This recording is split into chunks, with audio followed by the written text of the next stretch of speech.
तो हमें अभी तक क्या कर रहे थे, अभी तक हम के ये टर्म बताओ वो टर्म बताओ, अभी तक हम सीरीज के टर्म के बारे में बात कर रहे थे, जैसे 2 3 5 2 3 5 नहीं 2 5 8 डैश डैश डैश डैश। तो फिर इसमें ही हम तरह तरह के क्वेश्चन पूछ रहे थे, 10th टर्म बताओ, कौन सा टर्म ये होगा, कौन सा टर्म वो होगा। लेकिन इस बार हमें क्या करना है, इस वाली एक्सरसाइज में मान के चलो तुम्हें कोई एपी दे रखी है, उसके तुम्हें कुछ टर्म दे रखे हैं, या तो वो एपी दो तरह की मैंने बताई थी स्टार्टिंग में, दो तरह की एपी होती है, या तो फाइनाइट एपी या इनफाइनाइट एपी। फाइनाइट का मतलब जिसके टर्म फिक्स हो, मतलब वो एंडलेस ना हो, और इनफाइनाइट का मतलब है जिसके टर्म जो हों वो इनफाइनाइट हों। ठीक है, इनफाइनाइट मतलब एंड ना होते हों, तो ऐसी एपी को हम इनफाइनाइट एपी बोलते हैं। तो अब हमें इन दोनों एपी के दोनों बात एक ही है, फाइनाइट हो इनफाइनाइट हो, वो तो बस डिफरेंस क्या है, नंबर ऑफ टर्म्स का। तो अब हमें इनके बताना है कि इनके टर्म का सम कितना होगा। सम से मतलब जैसे ये 2 और 5 7 8 15 11 26, जैसे इसका सम 26 है, तो वो तो हमने काउंट कर लिया क्योंकि 4 ही टर्म थे। लेकिन अगर लंबी सी सीरीज है, अगर उनका हमें सम फाइंड आउट करना है, तो वो कैसे फाइंड आउट करेंगे, तो सम का फॉर्मूला हम पढ़ेंगे, सम ऑफ एन एपी। एपी का सम कैसे निकालते हैं, तो सम का फॉर्मूला होता है n/2 2a + n-1 × d। ठीक है, यही इसमें वो जो a d n ये सब जो हैं, ये सब वही पुराने वाले टर्म हैं। n मतलब नंबर ऑफ टर्म, a का मतलब फर्स्ट टर्म, d का मतलब कॉमन डिफरेंस। बस फॉर्मूला थोड़ा चेंज है कि सम निकालने के लिए हम क्या करते हैं, n/2 2a + n-1 × d। और एक और फॉर्मूला हम अप्लाई कर सकते हैं, n/2 a + an। ठीक है, दोनों फॉर्मूले एक ही हैं, ऐसा नहीं है, मतलब है तो अलग अलग है, लेकिन एक ही फॉर्मूले के दो रूप है, 2 टाइप्स में लिखा हुआ है।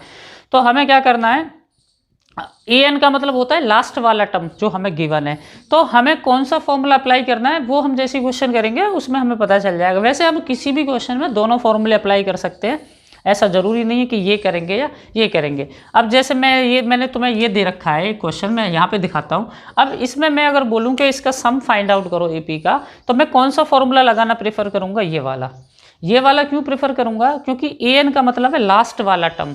तो इसमें जो है हमें लास्ट टर्म पता है, और फर्स्ट टर्म भी पता है, और नंबर ऑफ टर्म भी पता है। मतलब कैसे, इसमें 4 तो टर्म है, 1 2 3 4, n की वैल्यू पता है, a पता है, a मतलब फर्स्ट टर्म पता है, और an भी पता है, an का मतलब आखिरी टर्म भी पता है। तो जब तुम्हें n पता हो, a पता हो, और आखिरी वाला टर्म भी पता हो, तब ये फॉर्मूला लगा दिया करो, तो ये छोटा पड़ता है। ठीक है, इसलिए वो भी लगा सकते थे, उससे भी कोई प्रॉब्लम नहीं होती, लेकिन वो थोड़ा लेंदी हो जाता है। और जैसे अब ये, अब मैं इसमें कह दूँ अप टू 25 टर्म, कि ऐसे सीरीज है, और ये 25 टर्म है इसके अंदर, up to 25 term, up to 25 term लिखा हुआ है, तो मतलब इसके अंदर 25 टर्म है। टर्म लिखे नहीं हुए, और ना ही हमें आखिरी वाला टर्म पता है। तो ऐसी सिचुएशन में जब हमें आखिरी टर्म पता ही नहीं है, तो हमें आखिरी टर्म वैसे तो हम चाहें तो आखिरी टर्म भी निकाल सकते हैं, लेकिन ज़रूरत नहीं है। फिर सम के लिए हम ये वाला फॉर्मूला अप्लाई करेंगे, क्योंकि n तो हमें पता है, a भी पता है, और d भी पता है, आखिरी टर्म का हमें पता नहीं है। तो आखिरी टर्म हम कोई ज़रूरत नहीं निकालने की, फिर हम ये फॉर्मूला अप्लाई कर सकते हैं। तो ठीक है, ये दोनों फॉर्मूले के बेस पे हम क्वेश्चन करने जा रहे हैं। तो अभी करेंगे एक्सरसाइज 5.3 स्टार्ट, क्वेश्चन नंबर 1। तो फर्स्ट क्वेश्चन है, find the sum of the following arithmetic progression, और प्रोग्रेशन दी हुई है 1 3 5 7 dash dash dash up to 12 term. मतलब ये बेटा इसमें 12 आखिरी में नहीं है कि यहाँ सोच लो कि 12 है, इसमें 12 टर्म है, यानी कि हमारे पास n की वैल्यू गिवन है, n = 12, a = 1, और d = कितना हो जाएगा, 3 - 1 यानी कि 2। तो ये बेटा अब हमें सम निकालना है, तो कौन सा फॉर्मूला अप्लाई करेंगे सम के लिए, फर्स्ट वाला फॉर्मूला जो हमने लिखा था, n/2 2a + n-1 × d, n/2 2a + n-1 × d।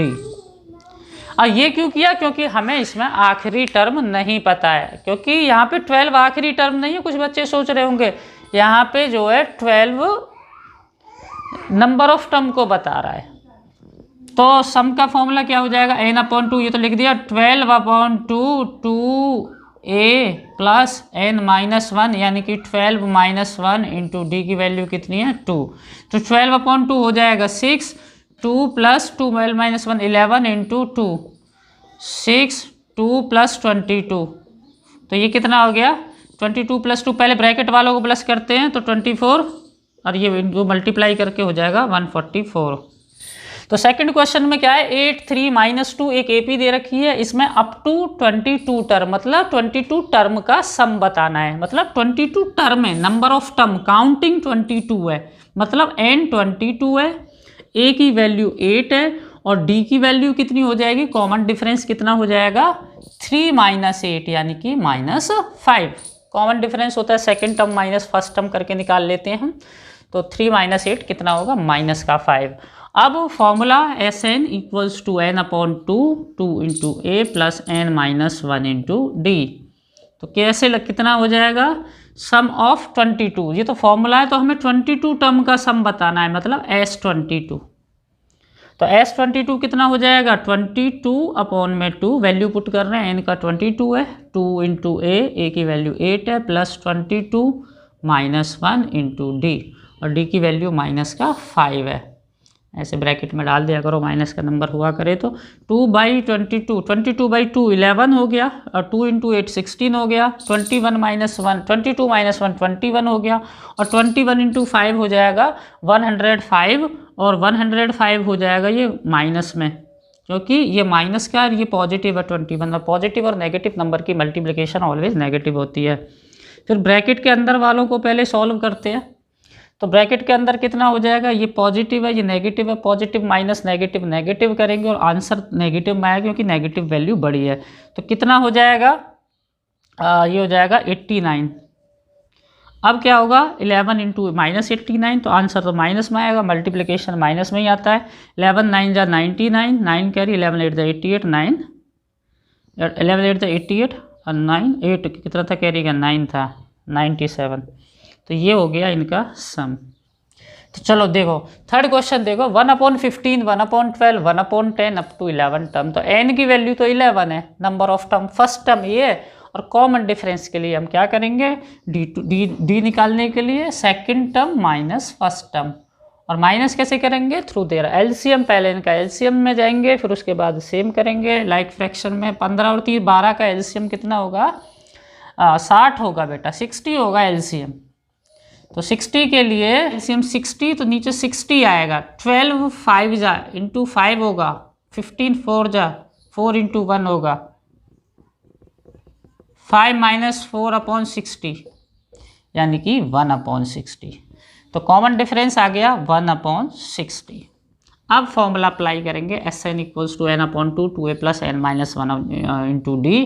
तो ये हो जाएगा n/2 यानी कि 11/2 2a 2 multiply a plus 11 minus 1 into 1/60। 11/2 2 into 1/15 हो जाएगा 2/15, 2 की 1 में इंटू अपॉन में 15। 11 माइनस 1 10 हो जाएगा, और 10 इंटू 1/60 मतलब 10/60, और ये कट जाएगा 1/6 टाइम, 10 1 जा 10 और 10 6 जा 60। 11/2 2/15 प्लस 1/6। अब इधर एलसीएम कर लेंगे, 15 और 6 का एलसीएम कितना होगा, अंदर ऐड कर रहे हैं फ्रैक्शन को, तो 30 हो जाएगा। तो यहाँ 30 लिखो, 15 से 2 टाइम 2 तो ऊपर इधर मल्टीप्लाई होगा, 6 5 जा तो ऊपर 5 इंटू 1, यानी कि ये बनेगा 11/2 4 और 5 बन जा 5 अपॉन में 30। चलो यहाँ कर देता हूँ बाकी का। तो ये हो गया 11/2 इंटू 9/30। तो ये कितना हो जाएगा अपना 99 अपॉन में 60। फाइनली क्या करेंगे, इसको काट लेंगे 3 से 3 की टेबल मारा, 3 से 33 टाइम और 3 से 20 टाइम। तो ये हो गया फाइनल आंसर 33/20।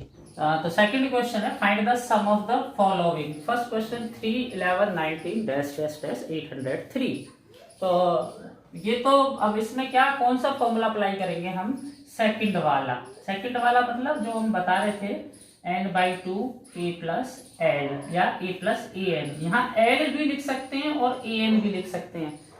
मैंने पीछे फॉर्मूले में शायद एल लिखा है, तो एल या ए एन, एल का मतलब लास्ट टर्म और ए एन का मतलब भी वही लास्ट टर्म से ही मतलब है। तो ए प्लस ए एन या ए प्लस एल भी कुछ भी लिख सकते हो। और हम किस लिए लिख रहे हैं ये फॉर्मूला, क्योंकि हमें यहाँ पे लास्ट टर्म गिवन है। तो कैसे करेंगे फॉर्मूले, इनका सम बताना है। तो n/2, तो अब लेकिन एक समस्या आ गई, अभी हमारे पास n की वैल्यू नहीं है कि कितने नंबर ऑफ टर्म है। तो कितने नंबर ऑफ टर्म है ये हमें पहले पता करना होगा। ए पता है, ए एन पता है, ए एन मतलब आखिरी वाला टर्म। तो सबसे पहले हम n की वैल्यू फाइंड आउट करेंगे, और n निकालने के लिए हमारे पास ये फॉर्मूला है a plus N minus 1 into D. हमने 5.2 में निकाले थे कि जब भी हमें n निकालना हो तो हम क्या करते हैं, a n equals to a plus N minus 1 into D. और a n क्या है, a n ये 803 इक्वल्स टू a की वैल्यू कितनी है 3 प्लस एन माइनस 1, और डी कितना है, डी है 8। एक सेकेंड बेटा, हाँ आगे फिर क्या करना है हमें, ये 3, तो ये तो पीछे हम कर चुके हैं ना। तो क्या करेंगे फिर हम 3 इधर लाएंगे, फिर 8 से डिवाइड करेंगे, तो क्या होगा देखो 803 minus 3 equals to N minus 1 into 8। तो ये हो जाएगा 800 इक्वल्स टू एन माइनस 1, और वो 8 डिवाइड में आ जाएगा, और ये 100 टाइम डिवाइड हो जाएगा। अब फिर ये 1 उधर जाके प्लस हो जाएगा, तो 100 प्लस 1। तो एन की वैल्यू निकल के आ गई हमारे सामने 101। तो अब हमें नंबर ऑफ टर्म पता हो गया, अब सम निकाल लेंगे। सम का फॉर्मूला सामने लिखा हुआ है, तो 101/2 Sn बराबर n/2 a plus a n मतलब आखिरी वाला टर्म। तो ये 101/2 इंटू ये 806, ये 2 से ये कट जाएगा, 2 से 40 और ये 3 मतलब 403 टाइम, और 101 इंटू 403 करेंगे, मल्टीप्लिकेशन कर लो, आंसर मल्टीप्लिकेशन के बाद 4703 मतलब 40,700 है। तो देखो सेकंड क्वेश्चन, 7 10 and half 14 और डैश डैश 84। तो सबसे पहले तो वही करेंगे, सबसे पहले तो इसको चेंज करो, ये मिक्स फ्रैक्शन है ना, इसको कन्वर्ट करो इम्प्रॉपर फ्रैक्शन में। तो क्या हो जाएगी, ये तो 7 ही है, 10 टू 20 और 20 प्लस 1 यानी कि 21/2। क्योंकि हम जब कैलकुलेशन करते हैं तो हम इस इम्प्रॉपर फ्रैक्शन में इसको लाते हैं, मिक्स फ्रैक्शन में हम नहीं करते सॉल्व। अब इसका फिर कॉमन डिफरेंस फाइंड आउट कर लो, और कॉमन डिफरेंस, और फर्स्ट टर्म तो हमारा 7 है, और कॉमन डिफरेंस फाइंड आउट कर लो। कॉमन डिफरेंस कैसे निकलता है, second term minus first term, ठीक है। तो ये कितना हो जाएगा, 1 और 2 का एलसीएम तो 2 जाएगा, तो इधर तो कुछ भी मल्टीप्लाई नहीं होगा, यहाँ 2 से मल्टीप्लाई होगा, तो ये कर दिया। यानी कि कॉमन डिफरेंस की जो वैल्यू आएगी वो आएगी 21 माइनस 14 यानी कि 7/2। यहाँ तक आ गया कॉमन डिफरेंस। अब हमें जब हमें सम निकालना है तो उसके लिए हमें n चाहिए, चाहे फॉर्मूला कोई भी लगाएं। तो फिर n निकालने के लिए तो हम क्या अप्लाई करेंगे, जैसे प्रीवियस क्वेश्चन में किया, an equals to a plus N minus 1 into D. अब वो किसके, an कौन सा होता है, आखिरी वाला नंबर। तो कैसे करेंगे, an फॉर्मूला लगा दो, a plus N minus 1 into d बराबर an।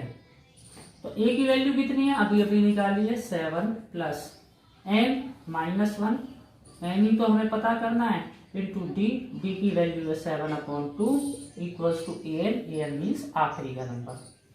अब उसके बाद क्या करेंगे, 7 को उधर जाके माइनस करेंगे, तो 7 को उधर जाके माइनस करेंगे तो क्या होगा, n माइनस 1 इक्वल्स टू, और यहाँ इंटू 7/2 तो इधर ही रहेगा, 84 माइनस 7। तो 84 माइनस 7 कितना हो जाएगा, 77।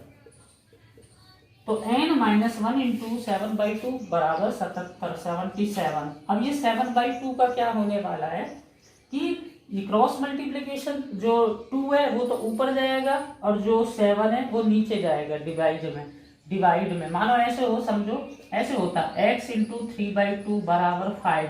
तो ये क्या होगा, 2 इधर जाएगा, 3 नीचे आएगा। तो सेम वे में ये तो कैलकुलेशन है अपना एलजेब्रा नॉर्मली। अब ये 2 ऊपर गया 77 के साथ, और 7 नीचे आया, ठीक है। तो 77 इंटू 2 अपॉन में 7 से ये डिवाइड हो जाएगा 11 टाइम। अब ये तो ये बन गया, इधर करता हूँ, इधर आगे का continue, n minus 1 equals to 11 into 2 यानी कि 22। अब n ये 1 उधर जाके प्लस करेंगे, अब n इक्वल्स टू 22 प्लस 1 यानी कि 23, यानी कि टोटल नंबर ऑफ टर्म 23 है।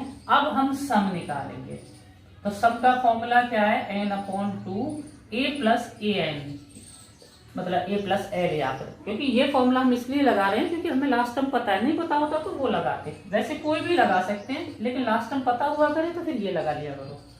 n अपॉन 2, n अभी अभी निकाला है हमने 23 अपॉन में 2, a 7 है और ए एन मतलब लास्ट वाला टर्म 84 है, तो ये हो गया 23 अपॉन में 2, 84 और 7 कितना होगा 91। अब 2 से डिवाइड तो कोई हो नहीं रहा इनमें से कोई भी नंबर, क्या करेंगे इन दोनों की मल्टीप्लिकेशन कर लेते हैं। तो 23 इंटू 91 कितना होगा, इधर करके देख लेते हैं फटाफट। ये तो ये हो गया 2093 डिवाइडेड बाई 2। तो वैसे तो ये हो गया, मगर हो सकता है आंसर मिक्स फ्रैक्शन में भी दिया हो, तो इसको कैसे लाएंगे मिक्स फ्रैक्शन में, इसको डिवाइड करो, 2 से 10 जा, 2 से 4 जा 8, 1 2 6 जा 12, 1/2, तो ये आंसर हो जाएगा इसका। How many terms of AP 9725 taken so that their sum is 636, कि एपी में कितने नंबर ऑफ टर्म लिए जाएं, मतलब n की वैल्यू फाइंड आउट करनी है कि इन सबका सम, मतलब और कितने टर्म लें, ये 3 दे रखे हैं कि हम सबका सम करें तो वो 636 हो जाए, तो हमें सम गिवन है, n की वैल्यू फाइंड आउट करनी है। तो फॉर्मूला लगाया Sn equals to n/2 2a plus n minus 1 into d equals to sum. अब ये फॉर्मूला क्यों लगाया, क्योंकि हमें आखिरी टर्म नहीं पता होता है तो हम फिर ये वाला फॉर्मूला अप्लाई करते हैं। n हमें पता करना है, a पता है, d पता है और सम भी पता है, सम भी रखा है 636। तो क्या हो जाएगा, फॉर्मूले में वैल्यू पुट करते हैं, n अपॉन 2a यानी कि 2 into 9 plus n minus 1 into D, और d की वैल्यू कितनी हो जाएगी 17 माइनस 9 यानी कि 8, और इक्वल्स टू में 636। फिर क्या होगा, n अपॉन 2 अंदर कितना हो जाएगा 2 इंटू 9 18, और 8 की मल्टीप्लाई कर दो n माइनस 1 से, तो 8n माइनस 8 और इक्वल्स टू में 636। अभी पहले ब्रैकेट के अंदर ही करेंगे सॉल्व जो भी चल रहा है। देखो 18 और ये 8 मिलके कितने हो जाएंगे, माइनस हो जाएंगे, 18 माइनस 8 यानी कि 10। ये नहीं होगा बेटा, इसमें n लगा हुआ, ये अनलाइक टर्म है, प्लस 8n इक्वल्स टू 636। कुछ सोच रहे होंगे कि 18n लिख दो इसको भी, लेकिन बेटा ऐसा ना सोचे, ठीक है, कहीं मन में आ रहा हो तो। अब उसके बाद क्या होगा, अब ये जो 2 है ना अपॉन 2, n अपॉन 2, ये 2 उधर जाएगा, ये डिवाइड में उधर ऊपर जाएगा, तो अब ये n जो ये अंदर मल्टीप्लाई करेगा, तो ये n तो अंदर जाएगा मल्टीप्लाई करने दोनों से, तो n इंटू 10 10n और n into 8n 8n square, और 2 इंटू 636 कितना हो जाएगा, वो जितना हो जाएगा उसको इतना ही लिख दें। अभी मैंने इसकी मल्टीप्लाई नहीं किया, मल्टीप्लाई नहीं करने का कारण ये है क्योंकि 2 कॉमन आ जाएगा इधर से, देखो इधर से भी 2 कॉमन है, इधर से भी 2 कॉमन है, मतलब कॉमन मतलब 2 आके अब इस 2 को कट कर देगा। थोड़ा सा हम सोचते हैं तो वो हमें समझ में आ जाती है।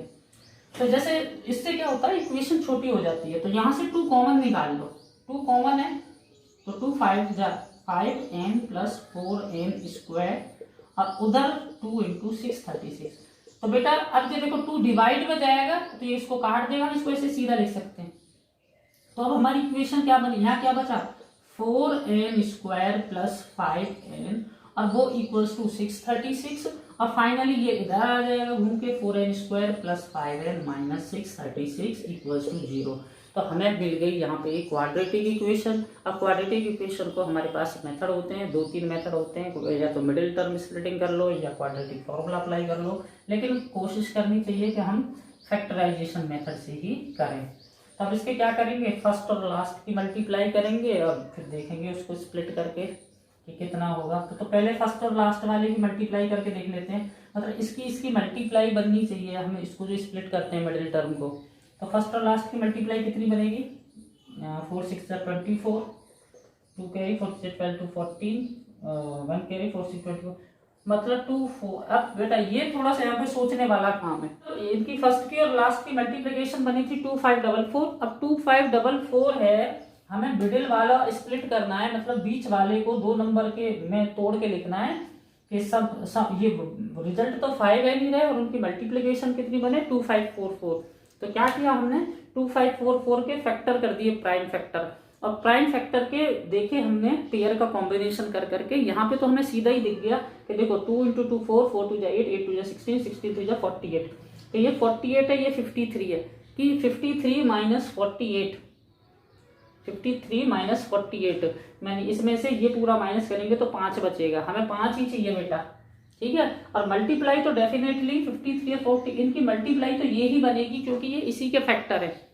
तो ऐसे करके हम पेयर को कभी कभी मैंने क्या बोला कि इनको अभी इसमें तो हमें ऐसे सीधे करके मिल गए, लेकिन कभी कभी क्या होता है कि जरूरी नहीं है कि पहले ये ले लिया और आखिरी वाले से माइनस या प्लस कर दिया, कभी कभी हमें इन्हें एडजस्ट करके भी देखना पड़ता है। लेकिन ये जो लेंथी क्वेश्चन होते हैं उसमें ज्यादातर आसानी से ही हमें मिल जाते हैं, इतना ज्यादा डिफिकल्ट नहीं होता कॉम्बिनेशन करने में।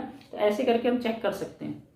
तो फिर जब हमें फैक्टर मिल गया तो हम क्वाड्रेटिक इक्वेशन बना लेंगे, मिडिल टर्म स्प्लिटिंग कर देंगे। यहाँ पे कर रहा हूँ 4n² प्लस 53n, बीच वाले को हम ऐसे लिख रहे हैं 53n माइनस 48n। अब इसको थोड़ा सा रब कर देता हूं, हाँ,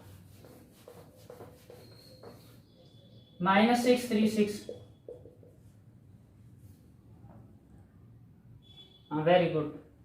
कहाँ है डिविजिबल, उससे कोई फर्क नहीं पड़ता। चलो अब क्या करते हैं, अब इनमें से कॉमन लेंगे और इधर मतलब पहले पेयर में से कॉमन लेंगे। तो पहले पेयर में क्या कॉमन है, n कॉमन है, सिर्फ n कॉमन है, क्योंकि 4 और 53 में कुछ भी कॉमन नहीं आएगा। तो 4n प्लस 53 बचेगा इसके पास।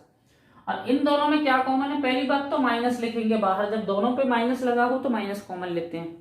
और देखो अब एक सीधा सा तरीका बताऊं, अब इसमें क्या कॉमन है, इसमें तो कॉमन है लेकिन कॉमन लेने के लिए हमें ज्यादा सोचने की जरूरत नहीं है। अब देखो यहाँ 4 बच रहा है 4, तो अंदर भी 4 बचेगा, समझ रहे हो, क्योंकि ये जो फैक्टर बनेंगे ना ये पेयर सेम बनेगा। अब यहाँ 4 कब बनेगा, 48 में से 48 में से 4, जब 12 बाहर जाएगा, समझ रहे हो, 12 4 जा 48। तो बस ऐसे करके हम इसके थ्रू हमने आइडिया लगा लिया कि क्या कॉमन लेना है। 4n माइनस, अब प्लस माइनस तो निकल गया बाहर और यहाँ 53 बचेगा। तो ज्यादा सोचने वाला काम नहीं है, सिर्फ कॉमन ले लो इसके अकॉर्डिंग कि पहला ये कैसे बनेगा। और फिर उसके बाद ये एक फैक्टर वापस कॉमन लिया जाता है 4n प्लस 53 और ये वाला n माइनस 12। अब दोनों को इक्वल्स टू 0 के पुट कर देंगे तो 4n प्लस 53 इक्वल्स टू 0 और n माइनस 12 इक्वल्स टू 0। तो इससे n बराबर 12 और इससे कितना हो जाएगा n इक्वल्स टू ये माइनस 53/4। तो ये वैल्यू तो हम ले नहीं सकते क्योंकि नंबर ऑफ टर्म्स जो है वो नेगेटिव नहीं हो सकते, number of terms can be positive. तो n की वैल्यू 12 आ गई। Second question, how many terms of AP 63 60 57 taken so that the their sum is 693। कि AP में कितने नंबर ऑफ टर्म लिए जाएं कि उसका सम इतना हो जाए, कितना 693। तो बिल्कुल सेम है वैसे कि सम के लिए फॉर्मूला लगाएंगे n/2 2a + n-1 × d, फिर सॉल्व करेंगे, क्वाड्रेटिक इक्वेशन बनेगी, फिर उसको सॉल्व करेंगे और सम कितना दे रखा है 693। n की वैल्यू हमें निकालनी है कि कितने नंबर ऑफ टर्म होंगे 2a, 2 इंटू a की वैल्यू है 63 प्लस n-1 इंटू d, और d कितना, इस पर d की वैल्यू -3 है क्योंकि 63 माइनस 63 करेंगे। और इधर इक्वल्स टू में कितना रखा जाएगा, सम रखा जाएगा 693। फिर क्या करेंगे, ये 2 तो उधर जाएगा, इनके अंदर सेम पीछे वाले की तरह हो रहा है n/2 2 इंटू 63 कितना हो जाएगा 126 -3 की दोनों के साथ मल्टीप्लाई होगी तो -3n + 3 और इक्वल्स टू 693। देखो माइनस की इससे मल्टीप्लाई होगी तो माइनस में, और माइनस इंटू माइनस यहाँ प्लस हो जाएगी मल्टीप्लाई, फिर ये 126 और 3 प्लस हो जाएंगे और ये -3n में 2 पहले उधर भेज देते हैं, n इक्वल्स टू 123 और ये मिलके 126 -3n इक्वल्स टू 2 इंटू 693। अब देखो लास्ट क्वेश्चन में हमने क्या किया था, ये 2 को मल्टीप्लाई नहीं किया था, यहाँ से कॉमन लेके कट किया था। लेकिन इस बार क्या है, इस बार भी कॉमन तो है लेकिन कॉमन 3 है। देखो कॉमन ले लिया करो क्योंकि कॉमन लेने से आसान हो जाती है चीजें। पहले तो n के अंदर मल्टीप्लाई कर दो, तो n इंटू 126 126n, सॉरी ये 129 हो गया, एक सेकेंड, 126 प्लस 3 129, अंदर मल्टीप्लाई करेंगे तो 129 n minus 3n square equals to 2 into 693।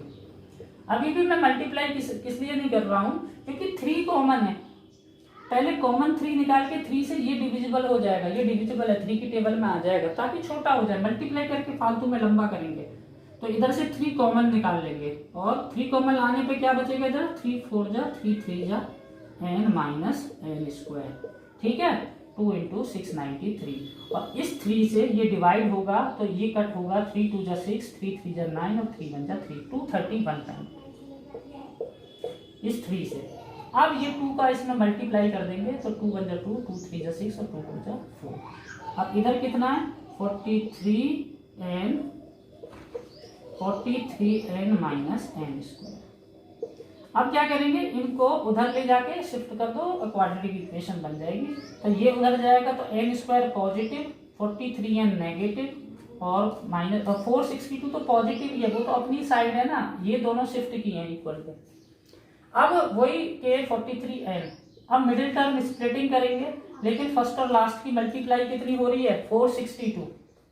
First और लास्ट की मल्टीप्लाई है 462, तो 462 के अब हम इतने बड़े नंबर का सीधा तो पता नहीं कर सकते, वैसे ही करके देखेंगे जो फैक्टर पहले पीछे करके दिखे थे।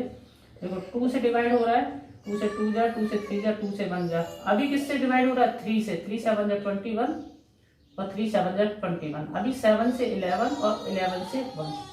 तो देखो अब इनको हम एडजस्ट करके देखेंगे पेयर को कि 43 आए।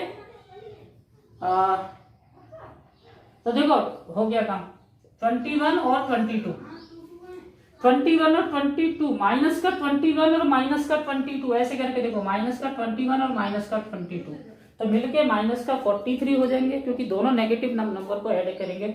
और मल्टीप्लिकेशन तो डेफिनेटली वही बनेगी। तो क्या करेंगे, ऐसे करके n square minus 21n minus 22n plus 462, तो ये इसका मिडिल टर्म स्प्लिट हो गया। अभी फाइनली यहाँ पे हम इक्वेशन को कॉमन ले लेते हैं। कॉमन क्या है, पहले दो में n ही कॉमन है, यहाँ n है, यहाँ n है, n माइनस 21। और इधर क्या है, जब पहला टर्म नेगेटिव है तो पहली बात तो नेगेटिव कॉमन लेना है। और क्या कॉमन है, 22। कैसे पता चला, क्योंकि इधर जो है पहले नंबर में कुछ भी नहीं है, तो यहाँ 22 पूरा ही निकलेगा, इसका मतलब बाहर ही है। तो क्या बचेगा, n, और उधर क्या बचेगा, जो इधर बचा है 21 और माइनस, क्योंकि ये पेयर सेम बनता है। तो क्या बन गया, n माइनस 21 ये वाला और n माइनस 22। तो क्या होगा, दोनों को इक्वल्स टू 0 पुट करेंगे तो n इक्वल्स टू, इसको इक्वल टू 0 पुट करने पे 21 और इसको n इक्वल्स टू 22। तो देखो ये दोनों ही आंसर है कि 21 टर्म भी ले सकते हैं, 22 टर्म्स भी ले सकते हैं। तो ये थोड़ा सा आंसर अजीब नहीं लग रहा कि 21 टर्म का सम भी इतना होगा और 22 टर्म का सम भी इतना होगा। ऐसा इसलिए होगा कि n इक्वल्स टू 21 और n इक्वल्स टू 22 दोनों वैल्यू ऐसे पॉसिबल हो सकती हैं कि इन टर्म में एक जीरो भी शामिल हो। अगर इन सब के अंदर एक जीरो भी हुआ तो जीरो से सम पे कोई फर्क नहीं पड़ता, समझ रहे हो। मान के चलो मैं ऐसे लिखूं 6 4 2 0, तो अभी कितने टर्म का सम, 6 4 10 2 12, 4 टर्म का सम 12 है, लेकिन 3 टर्म का सम भी कितना है, 12 है। तो इसका मतलब ये है कि 0 is the one of the term of this AP, that's why the sum of terms is 693 because of 0। तो 21 टर्म 22 टर्म दोनों टर्म का सम 0 इसलिए हो रहा है क्योंकि उसमें 0 भी शामिल है।